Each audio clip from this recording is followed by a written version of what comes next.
కూర చేసుకోవడానికి కావలసిన పదార్థాలు: రొయ్యలు ఇలా ఒక గిన్నె తీసుకొని అందులో ఒక 5 మినిట్స్ పాటు వేయించుకోవాలి. ఈ విధంగా వేయించుకోవాలి. ఈ విధంగా వేయించుకొని రుచికి సరిపడంత చింతపండును ఒక బౌల్లో మనం నానబెట్టుకోవాలి. తర్వాత మనం వేయించిన రొయ్యల్ని ఈ విధంగా క్లీన్ చేసి పెట్టుకోవాలి. తర్వాత కర్రీకి కావలసిన ఆనియన్స్ తీసుకోవాలి.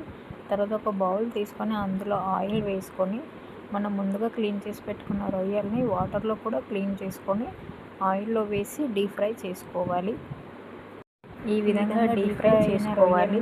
ఈ విధంగా డీప్ ఫ్రై అయ్యాక మనం ఒక గిన్నెలోకి ఈ విధంగా తీసి పెట్టుకోవాలి. సైడ్లో పెట్టేసుకోవాలి. తర్వాత అదే బౌల్లో మనం ముందుగా కట్ చేసి పెట్టుకున్న ఆనియన్స్ వేసుకోవాలి. ఒక 2 మినిట్స్ అలా మగ్గించి తర్వాత అల్లం వెల్లుల్లి పేస్ట్, పసుపు, కారం, రుచికి సరిపడా ఉప్పు, ముందుగా తీసి పెట్టుకున్న రసాన్ని అందులో వేసుకోవాలి.